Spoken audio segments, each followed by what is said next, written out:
You're not awake because something went wrong with your business. You're awake because your brain has decided at 4 in the morning that everything is going to fail. And right now, no amount of thinking is going to fix that. But in the next 5 minutes, I'm going to show you exactly how to shut that loop down and get back to sleep. Here's what's actually happening. Your prefrontal cortex, the part of the brain that makes rational decisions, is suppressed offline. Your amygdala has taken over, and it doesn't know the difference between a bad revenue month and the predator trying to kill you. To your nervous system, those two things feel identical. So the thoughts spiral, the chest tightens, and every decision you've ever made starts looking like evidence of your incompetence. You can't think your way out of this state. That's not weakness, that's neurobiology. What you can do is interrupt it physically before the spiral locks in. Part 1: the body first override. The first move isn't mental, it's mechanical. When your sympathetic nervous system is activated, you have only one reliable exit: your breath, specifically your exhale. Long exhales activate the vagus nerve. The vagus nerve signals your parasympathetic nervous system, your calm state, to come back online. This isn't meditation advice. This is a physiological switch. Here's what to do when you wake up at 4 a.m. Keep your eyes closed. Don't touch your phone. Even unlocking it spikes your cortisol. Inhale through your nose for 4 seconds. Hold your breath for 7 seconds. And exhale through pursed lips for 8 seconds. If even that feels like too much, if your mind is too loud to count, just make the exhale longer than the inhale. That's the minimum effective dose that gets your system calm enough to follow the full protocol. Most people who stick with this for 10 minutes fall back asleep, but most people don't stick with it for 10 minutes because the thoughts come back, and when they do, they come back louder. So part 2, implement the logic anchor. Here's where founders make their second mistake of the night. They try to argue with the thought. They start listing their wins, their track record, their reasons why they're not a failure. And it doesn't work because you're not dealing with a logical argument. You're dealing with a feeling that has dressed itself up as a conclusion. The thought, I'm a failure, is not a business assessment. It's a cognitive distortion with a very specific name: overgeneralization. Your brain takes one data point, like low cash reserves, and it extrapolates, not just to your business, but to you, your worth, your competence. And you feel it as truth because at 4 a.m. everything feels like truth.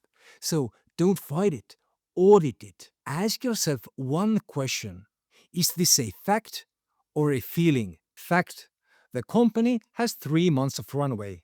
That's a real problem, and it will require real decisions. But the feeling is, I'm a failure. That is a biological response to sustained stress. It's not a verdict. So, name the specific business problem, not the story around it. The actual mechanical problem, like cash runway is low, is a problem. I'm destroying everything I've built, is a story. When you name the real problem, something shifts. It stops being a life sentence and becomes a task. It has ages, and you can work with something that has ages. Then, and this is important, you don't solve it, you file it. I will deal with this at 9 a.m. in the morning. My only job right now is to recover. Don't write it down. Don't turn the lights on. Don't open a note on your phone. The light will reset your circadian rhythm, and you've just lost the night. Just say it once internally, file it, and go back to breathing. I want to stop here for a second, because if you're watching this at 4 a.m., you're not doing this for the first time. This has happened before, maybe many times, and that's the part nobody talks about. This leads us to part 3, the breathing protocol, the logic anchor. Those are for when you're already in fire. But the goal is to stop the fire from starting in the first place. Most founders are running at a cortisol level that makes these kinds of nights almost inevitable. You're making high stakes decisions at 9 p.m. You're processing stress without discharging it. And then you expect your body to just switch off. It won't. The best pattern interrupt I found is a hard 2 and 8 cutoff. No survival level decisions after 2 p.m., anything with high consequences and high stakes, and no work related thinking after 8 p.m. And I know what you're thinking. I can't afford to stop at 8. Flip that. You can't afford not to. Sleep deprivation doesn't just make you tired, it degrades strategic thinking. It makes you risk seeking in the wrong ways. It removes your ability to learn from your mistakes, which means failure stops being useful data and starts being just damage. The version of you at 4 a.m., spiral mode, convinced you're worthless. That version isn't thinking clearly. That version is running on degraded hardware. One more thing, take 3 to 400 milligrams of magnesium glycinate before bed. It supports GABA, which is your brain's primary calming signal.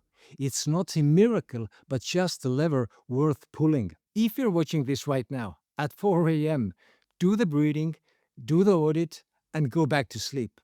The business will still be there in the morning.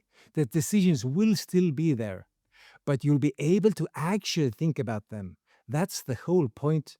You don't need to solve anything tonight. You don't need to have it figured out. You just need to get back to sleep as quickly as possible so the version of you that makes good decisions can show up tomorrow morning. If you want to go deeper, understand why your specific wiring makes you prone to these spirals, why some founders crash harder than others under the same pressure, I've put the link to my assessment below.